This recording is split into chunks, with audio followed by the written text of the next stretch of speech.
Hello everyone! Welcome back to my channel. It's me again, Lency Love. Good morning, good morning, good morning sa inyo lahat guys. I think na happy ang ating araw ngayon at saka positive day ahead. Okay, in today's video guys, pag-usapan natin yung mga positive thoughts in life. Ika nga new life, new day, new beginning. Oo. Sa pagising natin sa umaga, 'di ba, may mga goal tayo na dapat natin na yan yung dapat natin makamit. Kumbaga, oo, at saka yun ang ating minimiti everyday. May mga goal tayo. At saka yun nga kasabihan na everyday in every gising is a blessing. Pasensya na po, ang ingay. Oo. Kasi pag mina-mindset mo yan kung pagising mo sa umaga, iniisip mo na a new day, new beginning. Kasi kung iniisip mo yan na kagaya ng iba, like for example, mabigat na yung pinapasan, sasabihin naman niya, ay umaga na naman, ito na naman, magharap naman ako sa problem, kung saan ako kukuha ng mga ganito, mga pagkain namin ng mga bata, ng mga gastusin sa loob ng bahay, lahat-lahat na lang andyan. O diba, masakit ng ulo mo niyan, aga pa. Kaya nga dapat, ma-mindset natin yung positive thoughts in life na sinasabi natin na new life, new day, new beginning. Oo. Kasi pag iniisip mo yan, new beginning, it means you refresh your mind. Oo. Kasi sabihin mo na, ay umaga na naman, bagong buhay, bagong pag-asa na naman. Yung iisipin mo para naman na hindi ka kumbaga maubos, kumbaga hindi ka ma-stress. Kasi kung iisipin mo yan, pag umaga na naman, gigising na naman ako, ganito naman.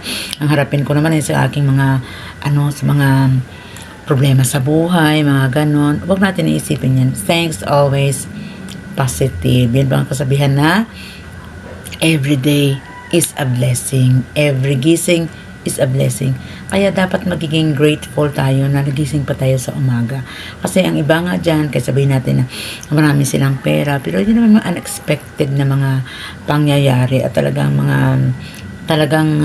ma-burn out ka talaga kasi isipin mo na parang hindi ko na kaya itong lusutan. O sa atin, oo, alam natin naghihirap tayo, dumadaan tayo sa mga ganyan. Pero we grateful na buhay pa tayo. Tapos pagising natin, diba? Magpasalamat tayo sa Panginoon na at least, diba?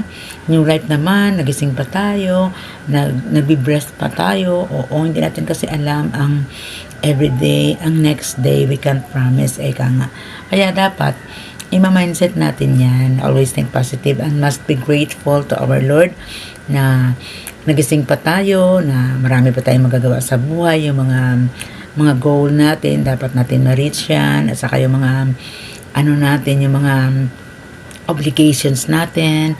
Marami tayong obligations being a parent, a sister, sa family, and everything, good friend as well. Kasi hindi lang naman tayo magiging good sa family, dapat sa lahat, never mind na lang sa mga bad na tao. Kasi mga bad na yan, may mga bad karma din darating sa kanila. Kasi tayo naman, pag gumawa tayo ng good karma yan ang babalik sa atin, diba? Kasi nakikita ni Lord yan ang ating mga, aim, yung ating mga goal, Kaya dapat na be strong. Kaya nga naisip ko naman ito kasi, diba? Sabihin natin na every day is a brand new day. Ima-mindset natin yan para hindi tayo mabuboard. Kasi pagising mo pa lang, diba? Pagising mo, naisip na ang problema mo kahapon, kagabi, diba? Andyan pa rin yan sa mind natin. Pero isipin natin na i-refresh ang mind natin. Ay, new day na pala ngayon. Dapat magiging inspired ako. Dapat magiging strong determination ko. Kasi ang lahat na yan, makukuha ko yan talaga with God. Andyan si God na nag-guide sa atin. At saka, tayo naman na tao is kikilos tayo para hindi tayo panghinaan ng loob at talagang ma-reach natin ang goal natin at sa makakuha natin ang gusto natin sa buhay. Kasi naman ang lahat naman na tao sa mundo may kanya-kanyang may mga kanya-kanyang mga goal, may mga kanya-kanyang mga task sa buhay. Kaya wag tayong susuko. Yun nga kasabihan na always pray and take an action. Hindi na pray ka lang ng pray, wala ka naman ng action, siyempre walang magagawa sa buhay dyan. Kasi di ba yung kasabihan, nasa Diyos ang awa, nasa tao ang gawa. Nasa sa atin din yan, Kasi binibigyan din tayo ng Lord ng utak, ng heart, sa pag-feel ng lahat. O kumbaga yung mind natin, yung brain natin ang nag-iisip na magagandang mga idea at saka i-follow na yan ating mga action kasi binibigyan naman tayo ng mga kamay natin at mga paa natin maging kompleto tayo o kahit na nga hindi tayo kompleto pero talagang pinaprovide niya tayo ng ating magagamit even though wala tayong paa na magamit o diba may kamay tayo kung wala naman kamay may mga something yan to complete kasi napakatalino talaga ni Lord. At saka sa mga PWD naman, nakagaya ko, may mga talent kami na binibigay ng Panginoon na kung iisip-isipin mo lang, hindi makayanan ng mga normal person, mga able person. Pero sa amin naman is, kumbaga, determination, strong determination lang. Kasi kung nakulangan ka ng isang party sa katawan mo, huwag kang madidepress kasi may ibang paraan pa yan at ibang parte ng katawan natin na siyang pupuno ng mga kakulangan natin. Oo. Diba? Nakikita niyo naman dyan yung mga amputee nga, diba? Kung ako iniisip ko rin, sabi ko, paano kaya sila gawa ng normal na gawain? Like, for example, nagbablog nga, diba? Ang hirap pero kahit na ganun, nagawa pa nila. Paano pa kaya ang tao na complete? O kagaya ko, lang naman ako, orthopedic impairment, pero magagawa ko naman ang magagawa ng mga normal na mga tao, yung able body. Ang hindi ko lang makayanan is ang mag-walk ako. Pero may mga naman dyan may mga paraan naman kung paano tayo makakakilos as a normal person. Ginagamit natin ang utak natin. May wheelchair naman ako kung gusto kong lumabas, puntang mga mall, mga ganon. At saka pwede naman yan ikakarga sa tricycle. Sa magbabayad na rin naman ako. Pero sa loob ng bahay, I can do anything na magagawa ng mga normal. Makakalaba ako, makakalinis ng bahay, makakaluto ako, para-paraan lang yan. Marami tayong paraan dyan, kaya huwag tayong umisip na, ganito na lang tayo, dyan na lang tayo sa gilid, ganun. No, that is wrong. That is a very nega. Wala tayong negative ngayon, di ba? Hindi uso sa atin ang negative. Kaya nga ako kumbaga parang minomotivate ko mga tao, na mga normal person. Kasi nga ito nga aking YouTube channel, di ba? Mga inspirational to, mga inspirations, bibigay ko motivations, mga words of wisdom. Kasi gusto ko isi-spread din yan, isi-share sa inyo. Kasi bakit na kami na may kakulangan? Bakit ng iba mga complete naman is nagiging baliktad, nagiging nagiging kulang, hindi sila buo. Kami na may kakulangan, nagiging buo. Kumbaga, ang mga buo, may mga kakulangan, okay. Diba, gets nyo na rin yan, oo. Kasi, diba, minsan nga nahihinayang ko sa mga tao ng mga able body, complete naman sila. Bakit hindi nila ginagamit sa tama yung, nila, yung life nila, o yung iba, mga frustrated ko, konting bagay lang, konting kibot lang, frustrate sila, iinom sila, mga ganun. Para bang useless na sila sa mundo, na yung wala silang magagawa na maganda sa pamilya nila or sa natin, sa pamamayan natin. Pero yan, pero mali yan bakit naman sa amin na kami nga may mga kakulangan bakit nagawa namin? Mindset nga yun. Naghinaya ako, sila kompleto, kami na may kakulangan, bakit na kayang-kaya naman namin gawin? Hindi ba sila nahihiyayan na sila is complete, kami may mga incomplete? Oo. Pero bakit na nagiging nagiging normal kami sa mata ng tao? Kumbaga pinipilit namin na magawa namin ang tama at saka hindi kami pabigat sa lipunan, diba? Kaya yan ang ibig ko sabihin, na yung mga tao na yan na pwede naman makakatulong sa lipunan na natin, pero bakit naman sinisira nila sa mga sa mga walang kabuluhang bagay, sinisira nilang utak nila sa mga ganun, nagda-drugs sila. Siyempre magda-drugs ka kahit complete ka pa, complete ba yung body mo, pero yung utak mo, di ba, may mga kakulangan na rin yan kasi hindi ka na makakaisip ng tama, yung mga function ng mind mo hindi na, so kumbaga hindi ka na rin makakatulong ng maganda sa lipunan natin.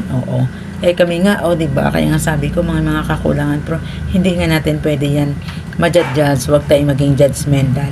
Kasi ang mga tao, hindi pwede na i-judge sa sitwasyon, sa panglabas na nakita lang ng mata. Madami, alam ko na ang mga tao ngayon, maraming mga ganon. yan yung mga judgmental sila. Kasi hindi lang nagigets yung mga kalagayan namin ng PWD. Pero iniisip ko rin na kung sila sa kalagayan namin, ano kaya mararamdaman nila. At saka yung lucky sila na nagiging complete sila, nagiging able sila. Kaya nga ako, iba ginagawa kong lahat na hindi ako magiging burden sa family. Yun ang ano ko yun kumbaga yung mindset ko. Ayaw ko ng ganun, ba isipin nila na PWD ka na, nakakapabigat ka na, no? Hindi yun bagkus nga baka naman ikaw pang source na makakatulong din sa family mo. Ako, admit ko yan na sa family ko, parang ano din ako, parang happy din ako na sa ganitong status ko. Marami na rin naman ako na sisira ng help po sa aking family. Oo, diba? Hindi na kagaya ng iba na yung kung ikaw isang PWD na yung papasanin na ba yung burden na nga. Kasi nga sabi ko nga, that is a mindset. Oh, and think positive always. Kasi maraming magawa sa buhay. Hindi pa pwede na magtenga-tenga ka lang dyan. Kasi nasa sayo yan. I must be grateful tayo na binibigyan tayo ng talento ng Panginoon. Bakit hindi natin gamitin sa tama? Kaya nga na kawawa naman yung iba na useless lang na binigyan sila ng able body. Bakit hindi nila ginagamit? Sayang. O, diba? Sayang talaga yan. Kasi bawat nila lang dito sa mundo. May mga kabuluhan yan. Even though it's pinaka small creatures, diba? May mga purpose yan sa mundo. Kaya nga na, ang mindset natin, ibahin natin. At saka, being a PWD and being a empowered woman, madami na rin akong pwedeng i-share sa mga PWDs, at sa mga parents dyan na may mga kasama sa bahay na PWDs. Gusto ko rin makakashare ng aking mga opinions and advices. Kumbaga, mai-empowered mo rin sila ang mga bata pa na PWD na hindi sila magiging pabigat sa family nga, at saka wag sila magsi-self-pity, hindi sila magiging negative. Dapat magiging positive ang outlook natin sa buhay. Kasi bakit nagawa nga ng iba na mas sobra pa yung disability sa atin, tayo pa kaya? Magiging inspiration tayo sa mga kapwa natin. PWD, hindi lang PWD, sa kapwa natin tao na. Kumbaga, kahit naman makakashare tayo ng mga words of wisdom, words of inspiration, kahit konti, kumbaga yung mga nadiliman nila na pag-iisip, ina-enlighten natin. O, diba? Big na yan natin. Big blessing na yan sa itaas. Inaano ko na, kumbaga makashare lang ko kahit konting tulong sa kanila in so many ways, kahit na lang sa pagbablog ko na ito. Kumbaga ang mga tao na didepress, mabigyan ko ng pag-asa. Kumbaga mai-inspired ko sa aking mga words of inspiration, mga words of wisdom. Gusto ko rin yan na mangyari sa iba kasi pinagdaanan ko na yan at nagiging empowered woman ako. Kaya nga, gusto ko makabigay sa kanila ng inspiration, lalo sa family na kumbaga kung may member kayo ng family na kagaya sa amin na PWD, huwag kayong magsawa at saka intindihan nyo sila kasi hindi kami naghihingi ng awa nyo. Kasi iba sasabihin nila, kawawa naman PWD na gano'n. Mali yan Hindi kami dapat kawaan. Bagkos, need lang namin ang understand nyo. Understanding nga. Kasi kaya naman namin mamuhay ng normal at saka kung mga positive thinker ka, positive mind ka, madami. Ako, just like me na, hindi ko inaanong sarili ko na ganun mga kakulangan ako. In spite of that, marami naman ako mga friend, hindi lang sa social media, hindi lang dito, na mga real friends ko talaga, na makikita ko, marami may mga plastic, meron naman, kung malakas ang mga senses mo, masisense mo man ang sa'yo, yung sincere sa iyo, at saka yung totoo sa iyo. Yung maririnig ko ba